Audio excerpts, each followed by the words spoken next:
This is Dr. Lou Sella, sport and performance psychologist here. Now, what we're going to go through in this video is setting the six-man wedge on the goal line on zone dive. So zone dive, what happens is there is a six-man wedge that's created to make the zone dive go. Now, the whole goal of the zone dive is to get a triple team on whoever's on the guard, so you can create overwhelming force, and then what happens is the B-back runs off the tackle's block, gets vertical and scores. With that triple team, the A-back wedges with the tackle and two-hand slams whoever shows, and if nobody shows, he goes to the second level. His goal is to always block the guy that's taking the dive. Now, all this is the way it's supposed to be, but on the goal line, there's some obstructions, because if you have a guy right in the A gap and right in the B gap, what happens is he can't wedge with the guard because there's somebody in the way, and he can't wedge with the guard because there's somebody in the way. Now, here's what happens. If the guard blocks down on him, they can pop the backer through and blow up your B-back. If he blocks this way, they can pop the backer through and blow up the B-back. You could say, well, why don't you just cut your splits down? Okay, you can do that, and Air Force has done that, especially with the guard. He's gotten him down to 2 feet. That's one way to do it. But what happens when they do this in the middle of the field? What happens if they do this? You're trying to run zone dive, and on 1st and 10 they come out in this. You can't just line up and then cut your splits down. So you've got to have a holistic plan for how you're going to do this. And that's what we're covering today. So what's going to happen is the guard's got to go straight to the backer. And he's going to two-hand slam him and then take 4-inch northbound steps from there. The tackle, because he can't wedge with the guard, is going to block down. He's going to get his left knee in the crotch of the B-gap player, left forearm to the stomach, and take 4-inch northbound steps from there. The benefit of the tackle is he's off the ball, and this is why it's so important for the tackle to be as deep as he can off the ball so he can give ground to get the angle that he needs to cancel the gap. The issue with the center is the center's got to be on the ball. So what the center's doing is he's snapping the ball, he's stepping, and a lot of times he's almost better off just opening flat and running so this guy doesn't penetrate the A gap. A lot of times the center's better off doing that, and I've seen Air Force do that multiple times, where he'll snap the ball and he's almost literally pulling to the guard. That is an effective way to do this. The other thing is you just simply down block them, put your right knee in the crotch, right forearm to the stomach, 4-inch northbound steps from there. But as I've said, a lot of times the center's better off just opening flat and running to the guard's hip. The backside guard is going to block the spine of the center. And I had this conversation with 2 different people yesterday. It's the most popular question I get asked. Like, if there was a zero technique, how do you scoop the zero? See, that's the incorrect approach. The correct approach is it's his job to line up as deep as he can by law, open flat, and block the spine of the center. He stays flat until he's in position where his right knee is through the spine of the center, and then he moves forward and blocks the center's spine. This way there can be no run through because there's no green in between the center and the guard. That's how you cancel the backside A gap. You have to stop making it about the defense, and you have to start making it about an internal conflict between you and the center. You're stealing second base.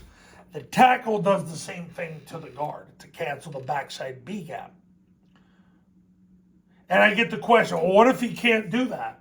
You better find somebody else. And if you don't have anybody else, you're going to freaking lose. Surrender the outcome to God. Stop trying to come up for solutions when you are that freaking horrible. This is the best way to go. Just listen to what I have to say. Don't play fat people. Make sure you build your offense inside out. You got to be able to do those two things, but stop making scoop blocking an external conflict. It's internal. Open flat and run. Block the spine of the center. And be done with it. And you got to sprint like you're stealing second base. Tackle does the same thing to the guard. Now, we've talked about the offensive line. Now let's talk about the A-back. In all the years that, this really started, Army really started this in 2017, blocking zone dive this way.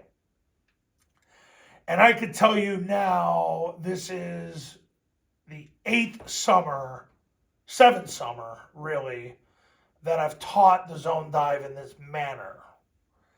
And I can tell you, the guy that makes it all go is the play side A-back. That's the guy that makes it go. Because what he's doing is he's wedging with the tackle. There is no green in between him and the tackle. He's wedging with his play side hip. So he's going to step with his inside foot first and go forward. He's not going to chase number one. He's going to let number one come to him. And right before he can come to him, the A-back's going to two-hand slam him.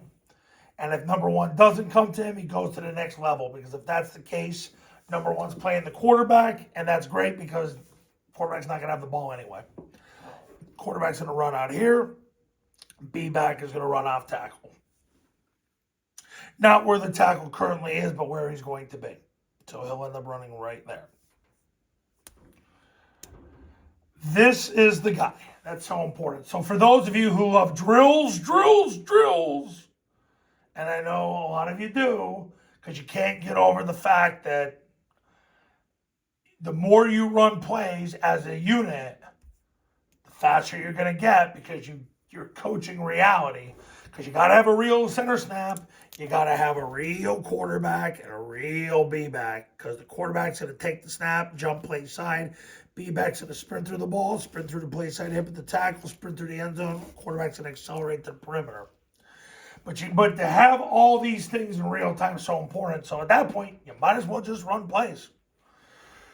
But what you want to focus with the A-back is that he steps straight up the field, two-hand slams whoever shows, nobody shows, he goes second level. The goal is that his pathway is not impacted by humans. His pathway is a direct pathway to whoever is blocking or whoever's taking the B-back.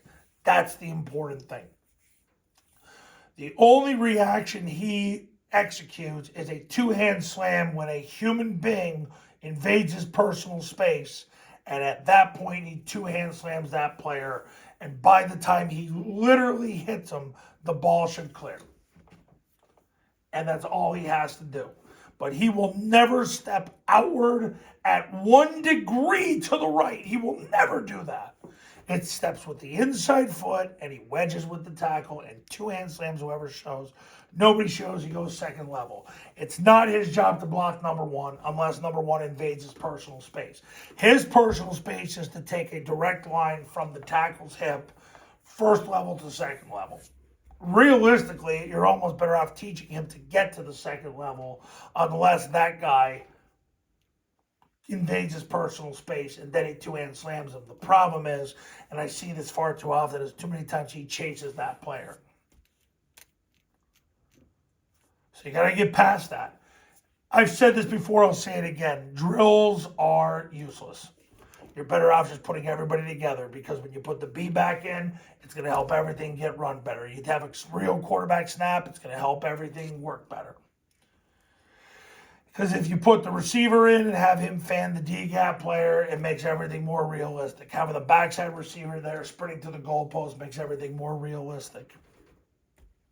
That's why you're better off just running plays.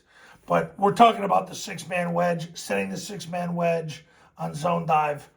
That's how you got to do it.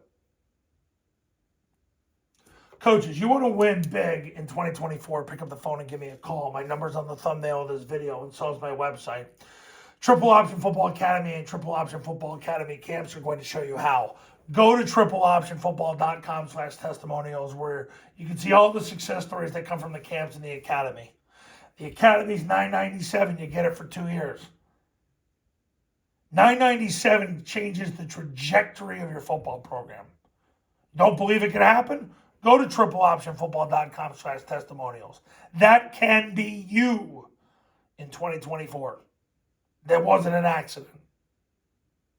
Everything here is deliberate and intentional to get you closer to winning. That's what I fight for 366 days a year. So pick up the phone, give me a call. Let's do it the right way the first time. And also, Triple Option Football Academy camps start at $19.97. You get the academy included with the camp. I'll be the one to do the installing. We'll get this thing going, and you'll be on your way to becoming the alpha dog at your school or parlaying it to a better job. Because that's what coaches do now. All right. We'll talk soon.